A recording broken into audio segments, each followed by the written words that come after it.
कोई थकावट केवल शरीर की नहीं होती, कभी कभी आत्मा भी थक जाती है इस जीवन के शोर से।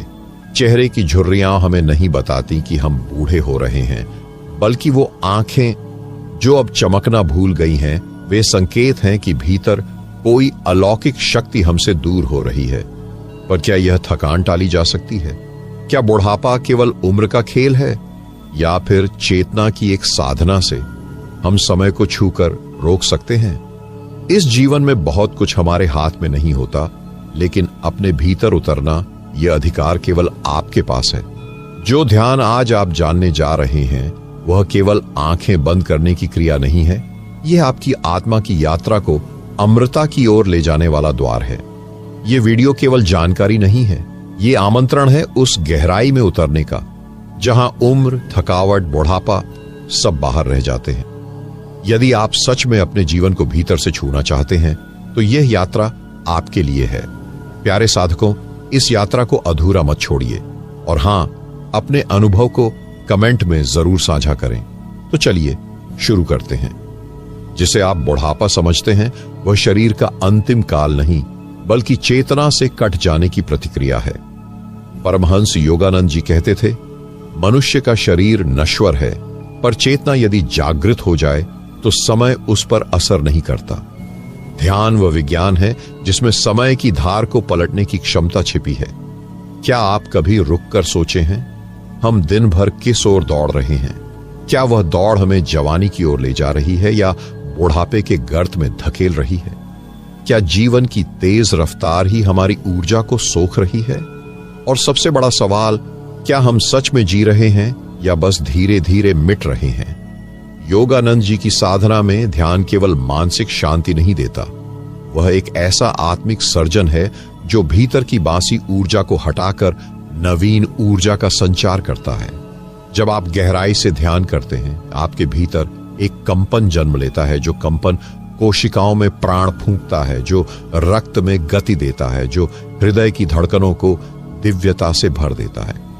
परमहंस योगानंद जी के अनुसार ध्यान की सही विधि में एक ऐसा पल आता है जहां शरीर समय की पकड़ से छूट जाता है, वहीं से बुढ़ापा उलटने लगता है।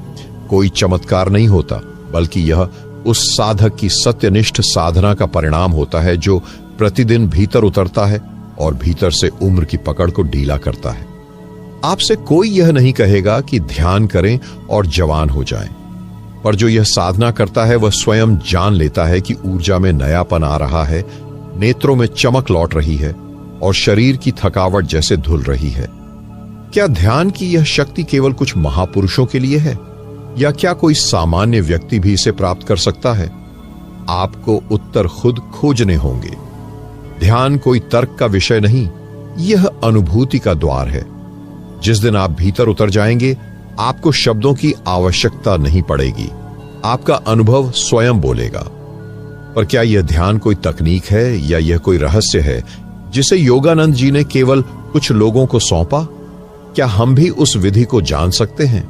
ध्यान कोई कर्मकांड नहीं, यह भीतर उतरने की एक मौन प्रक्रिया है, जहां न शब्द चलते हैं न समय चलता है, तो केवल प्राण का स्पंदन। परमहंस योगानंद जी ने ध्यान को सिखाने के लिए ना तो मंदिर की जरूरत बताई और ना ही किसी विशेष स्थान की। उन्होंने कहा, जहां मन शांत हो वहीं तुम्हारा ध्यान स्थल है। लेकिन क्या मन आसानी से शांत होता है? यहां से सवाल जन्म लेता है, मन को रोका कैसे जाए? क्या ध्यान मन को दबा देना है या उसकी दिशा मोड़ना है? और क्या यह सब किसी सामान्य गृहस्थ के लिए भी संभव है? योगानंद जी ने अपनी साधना से यह सिद्ध किया था कि कोई भी साधक, चाहे वह जंगल में ना हो, चाहे उसकी दिनचर्या व्यस्त हो, यदि वह भीतर उतरने का संकल्प कर ले तो यह साधना उसे बुढ़ापे को छूने से भी रोक सकती है। ध्यान की तकनीक कोई रहस्य नहीं, यह तो अंदर की निष्ठा और अनुशासन की भाषा है। पर अधिकांश लोग इसी से भागते हैं, क्योंकि भीतर जाना, खुद से मिलना कठिन है। आपसे कोई नहीं पूछेगा कि आपने दिन में कितने काम किए, लेकिन आपकी आत्मा आपसे हर दिन पूछती है, तुमने मुझे आज कितनी देर सुना? यह प्रश्न जिसे हम टालते रहते हैं, वही धीरे धीरे बन जाता है बुढ़ापे की सबसे बड़ी आवाज। जब तक आप भीतर की पुकार को टालते रहेंगे, शरीर थकता जाएगा, प्राण बिखरता जाएगा और जीवन शेष होते हुए भी अधूरा लगेगा। योगानंद जी कहते थे, ध्यान केवल आंखें बंद करने का नाम नहीं, बल्कि अपने भीतर एक द्वार खोलने का साहस है। और यह साहस तब पैदा होता है जब आप एक दिन अपने आप से पूछते हैं, क्या मैं वाकई जी रहा हूं या बस धीरे धीरे मिट रहा हूं?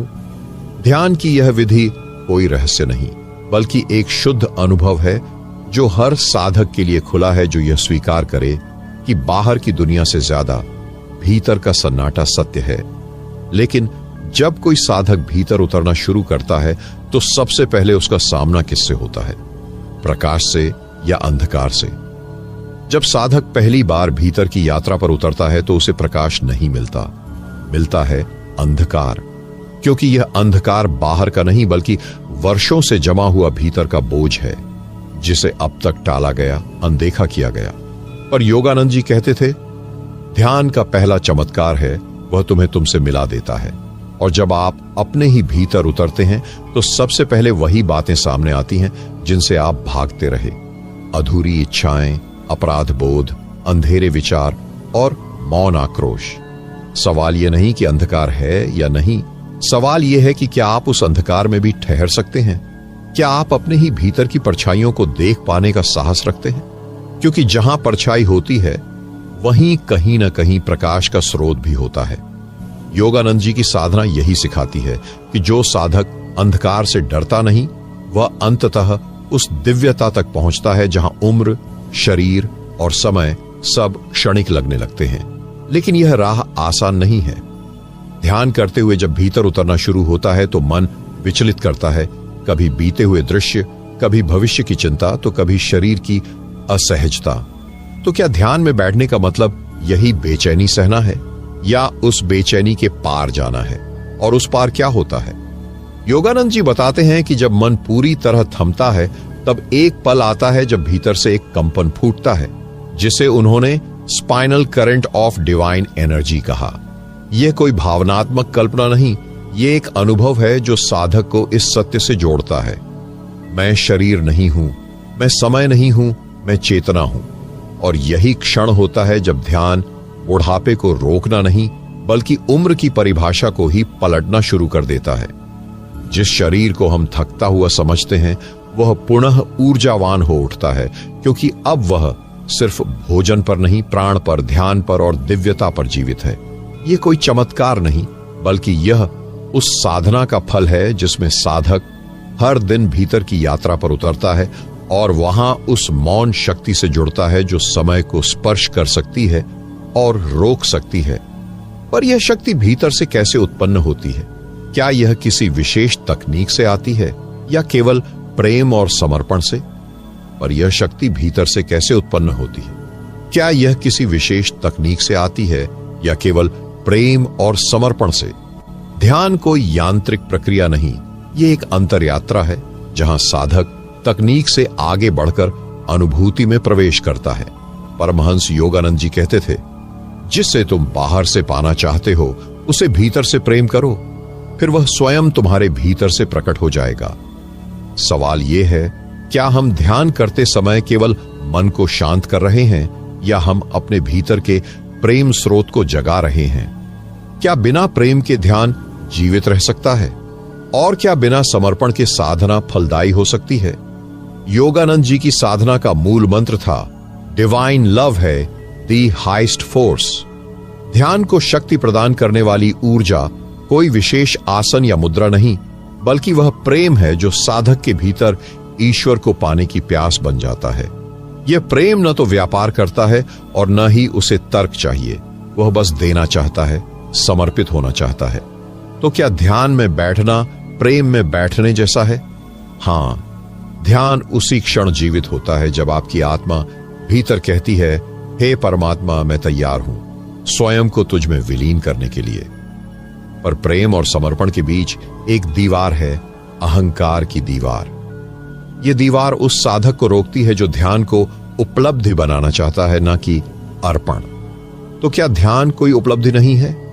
ध्यान उपलब्धि तब बनता है जब आप मैं को अर्पण करते हैं।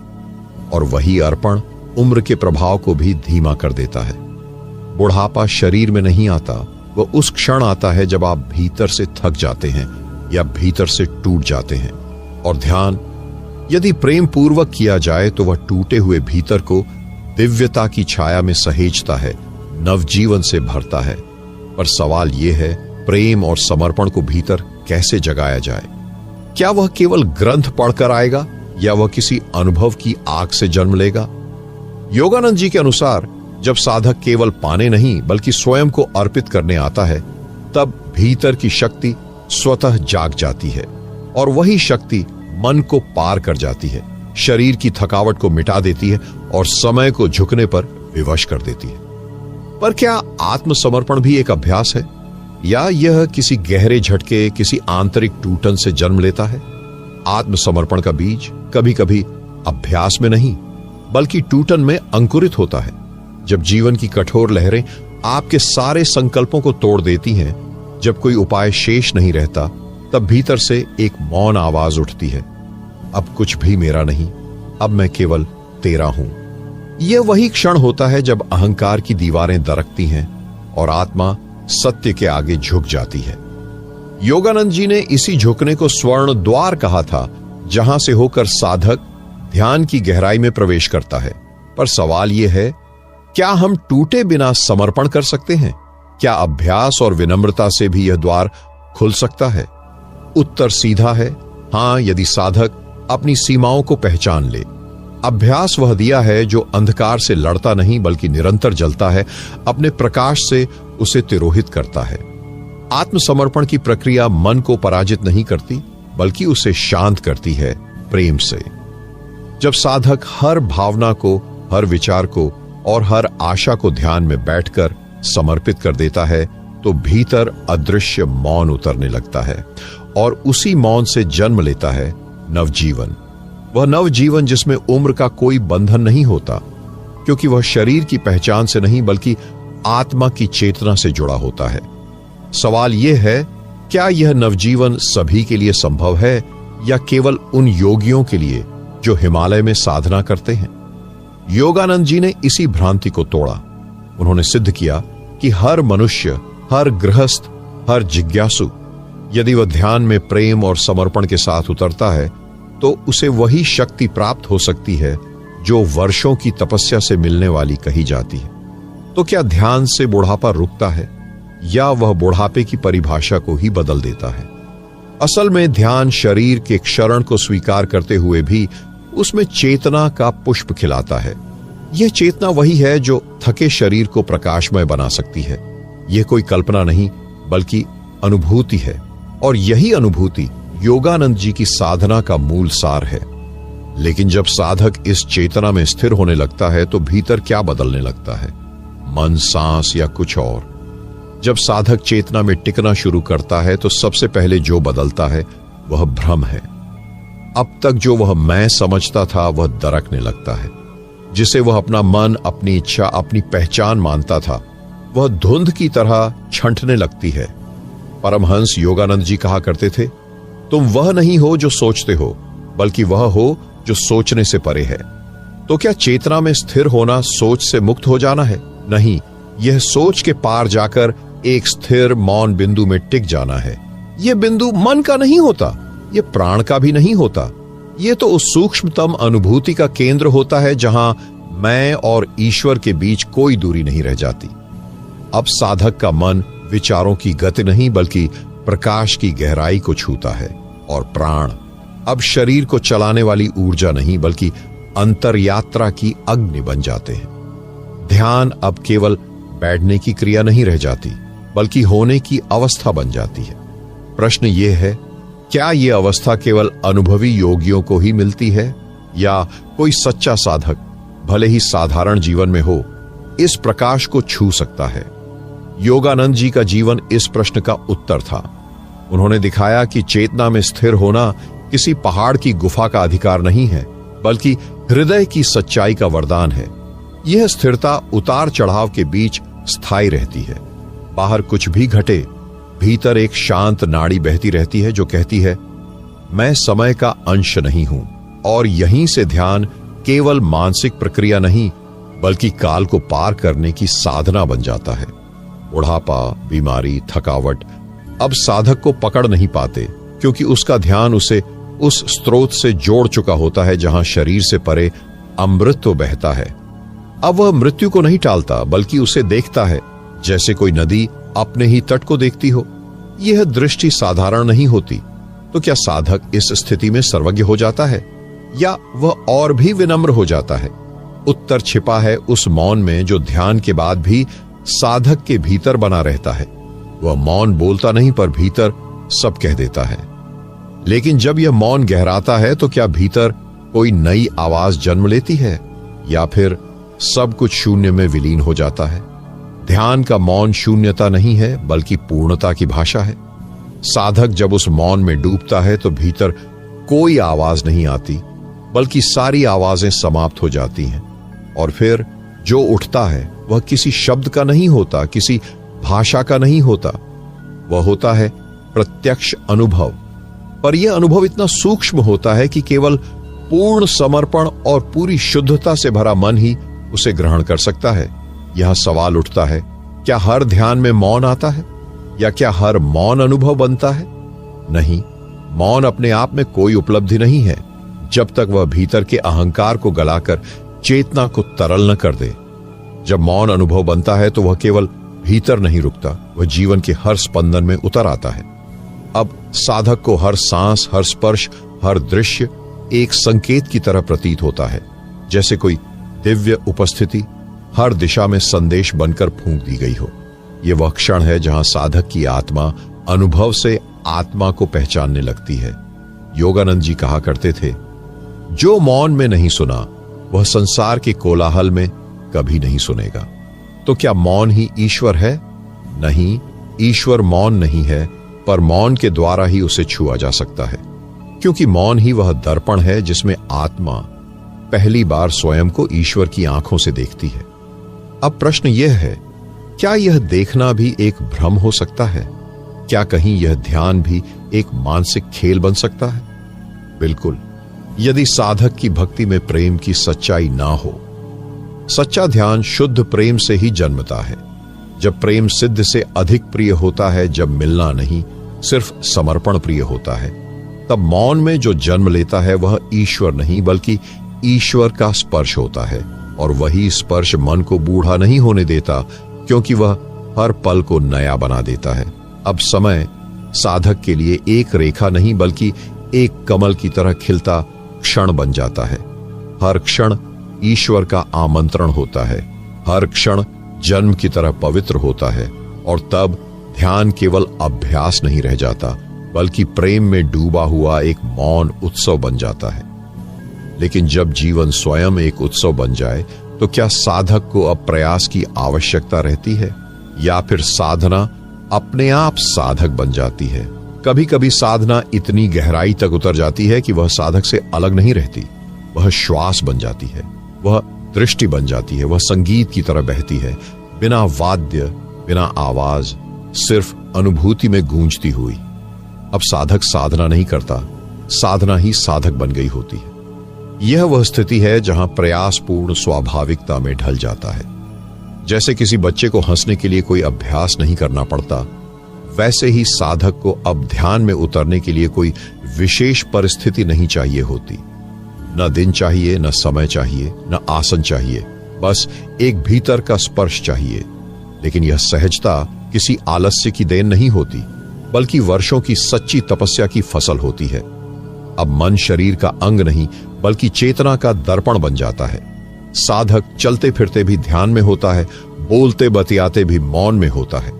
तो क्या यह जागृति हर किसी के लिए संभव है? प्रश्न महत्वपूर्ण है। क्या यह सब केवल परमहंस योगानंद जैसे महायोगियों तक सीमित है, या फिर एक गृहस्थ, एक किसान, एक विद्यार्थी जो भीतर से ईमानदार है, क्या वह भी इस स्थिति को पा सकता है? उत्तर सरल है।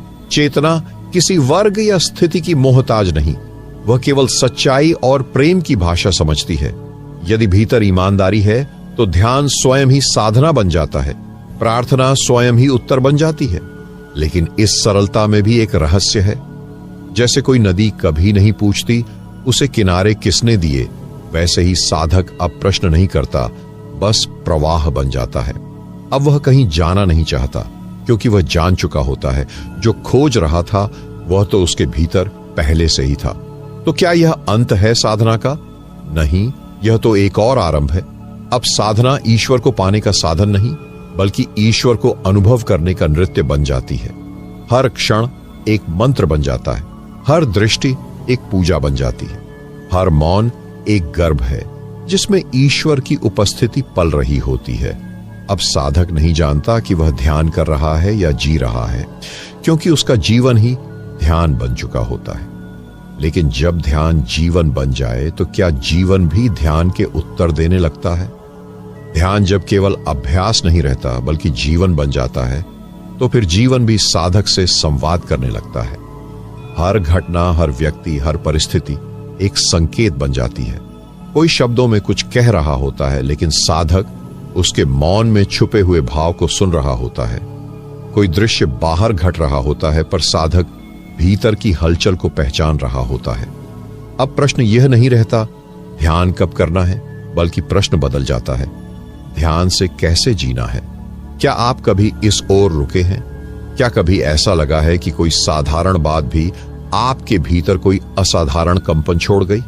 क्या कभी किसी क्षण ने आपको सोचने पर मजबूर किया है कि यह संयोग नहीं था? यह वही क्षण होता है जहां जीवन ध्यान के उत्तर देने लगता है। अब साधक पूछता नहीं, बस सुनता है।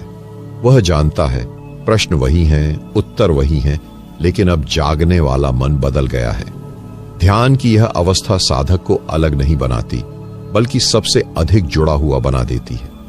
अब वह प्रकृति को देखता है तो उसमें कोई बाहर नहीं होता। वह हर पत्ते में, हर चहकती चिड़िया में, हर बहती हवा में अपना ही प्रतिबिंब देखता है। पर क्या यह भ्रम है? क्या यह भावुकता है? या फिर यही सत्य है जिसे हम भूल गए थे? साधक अब यह तय नहीं करता कि कौन सही है, कौन गलत। वह सिर्फ देखता है, पूर्ण स्वीकार और पूर्ण मौन से। अब जीवन ध्यान को निर्देश नहीं देता, बल्कि ध्यान जीवन को दिशा देने लगता है। यह वह मोड़ है जहां साधक का होना सिर्फ अस्तित्व नहीं, बल्कि आशीर्वाद बन जाता है। वह जिस ओर चलता है वहां ऊर्जा बदलती है। वह जहां मौन से बैठता है वहां कंपन बदलते हैं। उसका होना शब्दों से अधिक प्रभावशाली होता है। तो क्या अब साधक को कुछ करना शेष है? हां, अब वह करता नहीं है, करने का माध्यम बनता है। अब वह जीता नहीं है, जीवन स्वयं उससे बहता है। यहां साधक नायक नहीं होता, ना ही उपदेशक। वह एक माध्यम, एक सेतु, एक मौन झरना होता है। और वही झरना दूसरों की आत्मा को शीतल करता है, बिना प्रचार, बिना प्रयास। लेकिन जब साधक माध्यम बन जाए तो क्या ईश्वर स्वयं उसमें बोलने लगता है? जब भीतर की शुद्धता पूर्ण रूप से स्थिर हो जाती है, जब इच्छाएं मौन हो जाती है और जब साधक अब कुछ नहीं चाहता, तब कोई और उसके भीतर बोलने लगता है। शब्द वही रहते हैं, लेकिन अर्थ बदल जाते हैं। देखने वाला वही होता है, लेकिन दृष्टि दिव्य हो जाती है। अब साधक कुछ कहने के लिए नहीं बोलता, बल्कि जो भीतर उमड़ रहा है वह शब्दों में स्वतः ढलने लगता है। जैसे कोई संगीतकार जब रियाज से परे हो जाता है तो राग नहीं बजाता, स्वर स्वयं बहते हैं। ठीक वैसे ही अब साधक ध्यान नहीं करता, बल्कि ध्यान साधक के माध्यम से इस संसार से बात करता है। अब मौन कोई साधन नहीं रह जाता, वह स्वयं एक भाषा बन जाता है। क्या आपने कभी किसी व्यक्ति को देखा है जो कुछ बोले बिना भी आपके भीतर कुछ गहराई तक छू जाता है? ऐसा क्यों होता है? क्योंकि वह व्यक्ति अब स्वयं में नहीं होता, वह किसी बड़ी चेतना का आश्रय होता है। परमहंस योगानंद जी को देखिए, उनकी आंखों में कोई धार्मिक किताब नहीं थी, बल्कि एक जीवित शांति थी। जो उन्हें देखता था वह खुद को देखने लगता था। क्या यह कोई चमत्कार है, या यह उसी मौन साधना की परिणति है जिसमें व्यक्ति धीरे धीरे अपने मैं से दूर होता चला जाता है? अब कोई पहचान शेष नहीं रहती, न जात, न मत, न मतभेद, सिर्फ एक शुद्ध कंपन जिसमें सब कुछ समाहित है। अब साधक कुछ साबित नहीं करता, क्योंकि अब वह स्वयं ईश्वर का प्रतिबिंब है। हर वाणी अब किसी शिक्षित दिमाग से नहीं आती, बल्कि उस मौन स्रोत से आती है जहां सब कुछ पहले से ही स्पष्ट है। तो क्या अब यात्रा समाप्त हो जाती है? नहीं, अब यात्रा अनंत हो जाती है, क्योंकि अब साधक जान चुका होता है कि कोई अंत नहीं है, और जो अंत जैसा दिखता है वह भी किसी नए आरंभ की दहलीज है। अब साधक न भविष्य चाहता है, न अतीत ढोता है, वह सिर्फ क्षण को पूर्णता से जीता है। और यह क्षण इतना पूर्ण होता है कि उसमें ईश्वर स्वयं बोल उठता है। जब क्षण में ईश्वर बोलता है तो क्या साधक स्वयं मौन हो जाता है? जब कोई साधक अंतर्मन की अंतिम सीढ़ियों तक पहुंच जाता है, जहां शब्द भी रुक जाते हैं, जहां विचार भी धीरे धीरे पिघल जाते हैं, तो वहां क्या बचता है? मौन। लेकिन यह मौन चुप्पी नहीं है, यह वह मौन है जिसमें ईश्वर स्वयं गूंजता है। अब साधक न कुछ कहना चाहता है, न कुछ जानना, क्योंकि जानने वाला अब स्वयं अज्ञेय में विलीन हो चुका होता है। क्या आपने कभी ऐसा अनुभव किया है कि आप किसी शांत वातावरण में बैठे हैं और अचानक आपको खुद का अस्तित्व भी हल्का लगने लगता है? वो क्षण जब कोई संघर्ष नहीं होता, कोई विचार नहीं होता, सिर्फ एक शुद्ध उपस्थिति होती है, वही मौन है, वही ध्यान का शिखर है, वही साधना की पूर्णता है। अब साधक किसी मंजिल की बात नहीं करता, वह तो हर क्षण को मंजिल की तरह जीने लगता है। इस मौन की एक विशेषता होती है, यह किसी और को कुछ सिखाने नहीं आता, बल्कि जो इसके निकट आता है वह स्वतः बदलने लगता है। अब साधक कोई शब्द नहीं देता, लेकिन उसकी उपस्थिति दर्शन का आह्वान बन जाती है। आप सोचिए, ऐसे कितने लोग इस धरती पर हुए हैं जिन्हें देखकर हमें अपने भीतर कुछ बदलता सा लगता है। वो कौन सी ऊर्जा होती है जो बिना कहे हमें कह जाती है? यह मौन का प्रभाव है। यह उस साधक की भीतर की यात्रा की महिमा है जो अब शब्दों से परे हो गया है। अब वह मौन रहता है, लेकिन उसकी ऊर्जा प्रार्थना बन जाती है। वह चलता है तो पृथ्वी नमन करती है, वह बैठता है तो वायुमंडल शांत हो जाता है। उसका मौन अब एक चेतन लहर बन चुका होता है जो पूरे जगत में अनसुना गूंजता है। लेकिन क्या यह मौन हम सबके भीतर भी नहीं है? क्या यह मौन किसी विशेष स्थान पर ही है, या फिर हम ही भीतर की ओर नहीं देख पा रहे हैं? सवाल यह नहीं कि ईश्वर कहां है, सवाल यह है कि क्या हम स्वयं को इतना मौन कर पाए हैं कि ईश्वर को सुन सकें। अब साधक किसी अनुभव का दावा नहीं करता, वह तो अनुभव स्वयं बन जाता है। न इच्छा, न प्रतिज्ञा, न योजना, बस क्षण में पूर्ण समर्पण। और यही समर्पण उसे ईश्वर का साक्षात प्रतिबिंब बना देता है। जब साधक अनुभव बन जाता है तो क्या उसका जीवन ही ध्यान की जीवित मूर्ति बन जाता है? कभी कभी कोई व्यक्ति कुछ कहता नहीं, फिर भी हम उसकी उपस्थिति में भीतर तक हिल जाते हैं। यह केवल प्रभाव नहीं होता, यह वह अवस्था होती है जहां कोई व्यक्ति स्वयं अनुभव बन चुका होता है। अब वह साधक नहीं, ना ही कोई शिक्षक या वक्ता, अब वह केवल प्रवहमान अनुभूति है। चलता है तो ध्यान चलता है, देखता है तो प्रेम झलकता है, और चुप रहता है तो पूरा ब्रह्मांड उसकी मौन भाषा में बोलता है। ध्यान अब उसकी क्रिया नहीं, बल्कि स्वभाव बन जाता है। ठीक जैसे नदी को बहना आता है, सूरज को चमकना आता है, वैसे ही उस साधक को हर क्षण ध्यान पूर्ण रहना आता है। क्या आपने कभी सोचा है क्यों कुछ साधुओं या महापुरुषों की तस्वीरें देखते ही आंखें भीग जाती हैं? क्यों कोई किताब पढ़ते पढ़ते अचानक दिल कांपने लगता है? वो इसलिए नहीं कि कुछ शब्द अच्छे हैं, बल्कि इसलिए कि वो किसी ऐसे जीवन से निकले हैं जो स्वयं ध्यान का जीवित रूप था। अब साधक कोई रोल नहीं निभाता, वह अब जीवन के हर दृश्य में ईश्वर का रंग बन जाता है। मंदिर उसकी आंखों में है, प्रार्थना उसकी सांसों में, और ध्यान उसके जीवन का नियमित स्पंदन। वह बैठा हो या चलता हो, चुप हो या बोल रहा हो, हर क्षण एक जीवित ध्यान बन जाता है। और सबसे सुंदर बात यह होती है, अब वह दूसरों को बदलने की कोशिश नहीं करता, अब वह सिर्फ स्वयं को जीता है, इतनी सच्चाई से, इतनी पारदर्शिता से कि जो भी उसके पास आता है वह स्वयं बदलने को विवश हो जाता है। क्या यह संभव है? क्या हम ऐसा जीवन जी सकते हैं जो दूसरों को शब्दों से नहीं बल्कि मौन अनुभूतियों से बदल दे? परमहंस योगानंद जी ने अपने जीवन से यही दिखाया। उनकी साधना कोई कर्मकांड नहीं थी, वह तो हर क्षण की एक प्रकट प्रार्थना थी। उन्होंने कहा, तुम ध्यान कर रहे हो या नहीं, यह महत्वपूर्ण नहीं। महत्व यह है कि तुम्हारा जीवन कितना ध्यानमय हो चुका है। अब साधक कुछ नहीं चाहता, क्योंकि जो स्वयं ध्यान बन गया है उसके लिए तो हर क्षण ईश्वर है। इस स्थिति में साधक ना किसी को दोष देता है, ना किसी से शिकायत करता है। वह जान चुका है कि सब कुछ उसी चेतना का विस्तार है। अब जीवन कोई संघर्ष नहीं है। अब जीवन एक मौन उत्सव बन जाता है। हर पीड़ा में कोई संदेश होता है, हर खुशी में कोई विसर्जन, और हर क्षण में ईश्वर स्वयं उपस्थित। जब जीवन स्वयं ध्यान बन जाए तो क्या मृत्यु भी केवल एक और ध्यान का द्वार बन जाती है? मृत्यु, जिसका नाम सुनते ही लोग कांप जाते हैं, लेकिन वही मृत्यु साधक के लिए एक परम आह्वान बन जाती है।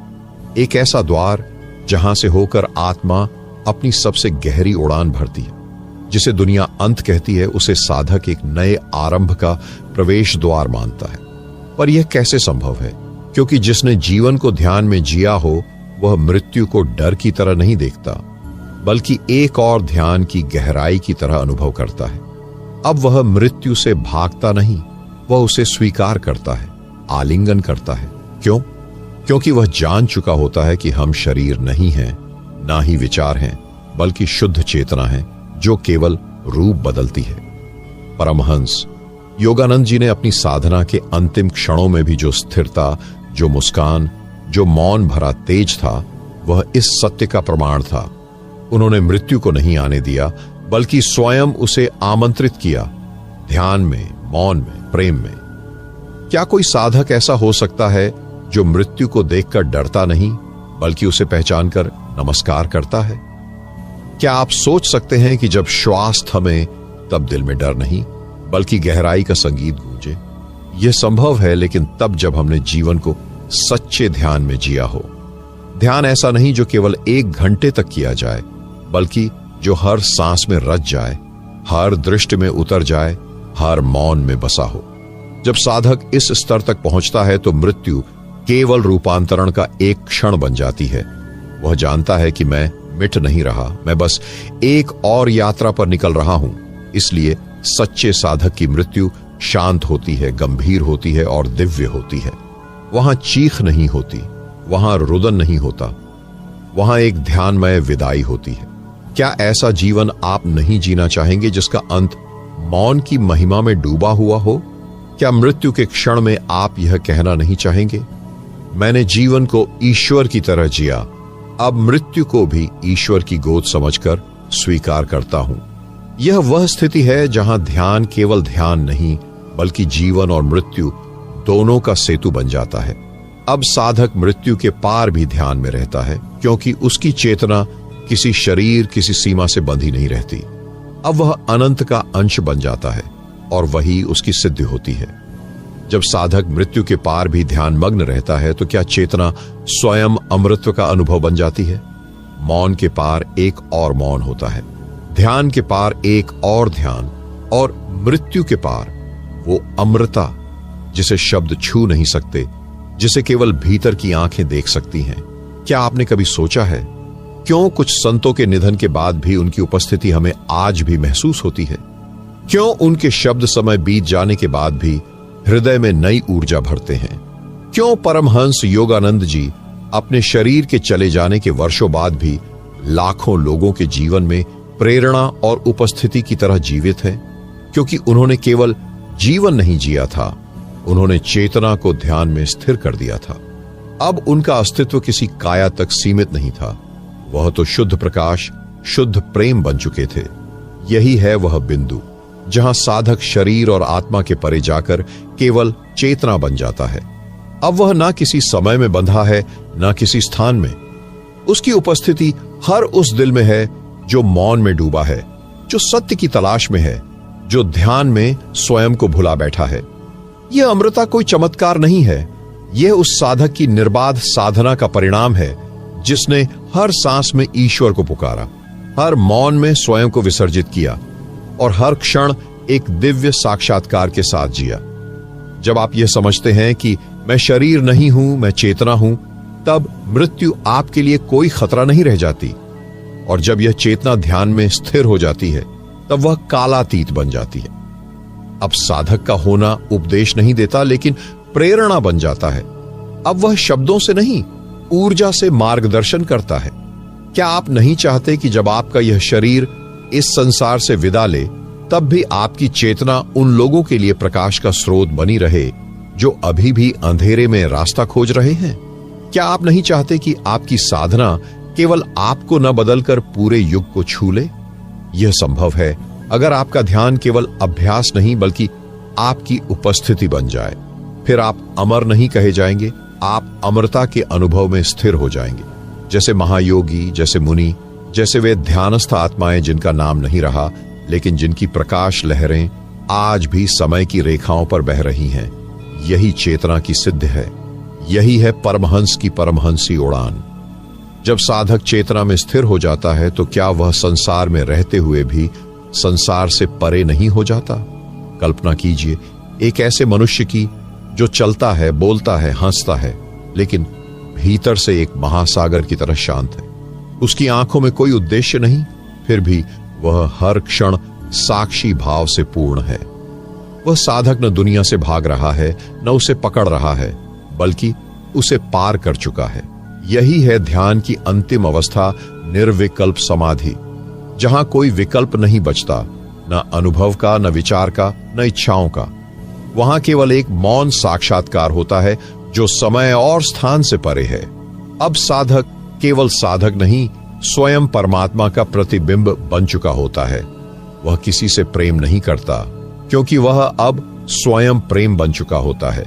वह ध्यान नहीं करता क्योंकि अब हर क्षण वही ध्यान है। वह अपने अस्तित्व को न परिभाषित करता है, न सीमित करता है, क्योंकि अब वह जान चुका है कि मैं कुछ नहीं हूं और मैं सब कुछ हूं। अब कोई विचार नहीं उठते क्योंकि विचारों की जड़ ही अहंकार होती है और वह अब अहं से परे जा चुका होता है। अब कोई डर नहीं, कोई लालच नहीं, कोई असुरक्षा नहीं, क्योंकि जिसे मृत्यु भी छू नहीं सकती उसे और क्या हिला सकता है। पर यह अवस्था भागने से नहीं मिलती, छोड़ने से नहीं मिलती। यह तो तब मिलती है जब आप संसार को जीते हैं लेकिन भीतर से साक्षी भाव में स्थिर रहते हैं। यही है जीवन में रहकर भी संसार से परे हो जाना। एक पैर भूमि पर, दूसरा असीम में। एक आंख संसार में, दूसरी स्वयं में। यही है सच्ची मुक्ति। न कहीं जाना है, न कुछ पाना है, बस जो है उसे पूरी तरह जान लेना है। इस अवस्था में आप साधक नहीं, प्रकाश बन जाते हैं। अब शब्द गौण हो जाते हैं, ऊर्जा ही भाषा बन जाती है। आपका मौन दूसरों के भीतर भी एक शांति की लहर बनकर उतरता है। आपका स्पर्श घाव नहीं छूता, आत्मा को जगाता है। आपका होना अब किसी परिचय का मोहताज नहीं, क्योंकि आप अज्ञात की शक्ति में विलीन हो चुके होते हैं। परमहंस योगानंद जी ने सिर्फ ध्यान नहीं किया था, उन्होंने स्वयं को ध्यान में विसर्जित कर दिया था। इसलिए उनकी उपस्थिति आज भी लाखों आत्माओं को भीतर से जगा रही है। तो आप भी सोचिए, क्या आप केवल ध्यान करना चाहते हैं या स्वयं ध्यान बनना चाहते हैं? क्या आप केवल शांत होना चाहते हैं या स्वयं शांति की उपस्थिति बनना चाहते हैं? क्या आप मृत्यु से मुक्त होना चाहते हैं या मृत्यु के पार जाकर अमरता का अनुभव करना चाहते हैं? यही प्रश्न नहीं, यही मंत्र है और यही वह बिंदु है जहां ध्यान समाप्त नहीं होता, वह स्वयं जीवन का रूप बन जाता है। अब आप कहीं नहीं जाते, आप हर जगह होते हैं। अब आप कुछ नहीं करते, लेकिन आपकी उपस्थिति चेतना का संगीत बन जाती है। अब न कोई आरंभ है, न कोई अंत, अब केवल मौन है और मौन ही ध्यान है। ध्यान ही चेतना है और चेतना ही आपका सच्चा स्वरूप है। प्रिय साधक, आपने इस पूरी यात्रा में हमारे साथ जिस तरह एकाग्रता, धैर्य और प्रेम के साथ कदम से कदम मिलाकर चलना स्वीकार किया, वह केवल आपकी जिज्ञासा नहीं, आपकी भीतरी प्यास को दर्शाता है। आपने न केवल सुना बल्कि हर शब्द को भीतर उतरने दिया, हर भाव को अपने मौन में समाने दिया। यह कोई साधारण वीडियो नहीं था, यह एक मंत्र की यात्रा थी, ध्यान से चेतना तक, आत्मा से परमात्मा तक। आपका यहां तक पहुंचना इस बात का प्रमाण है कि आप केवल दर्शक नहीं, एक जागरूक साधक हैं, एक अमर आत्मा है। हम इस यात्रा के अंत में आपके हृदय से गहराई से धन्यवाद करते हैं कि आपने अपने अमूल्य समय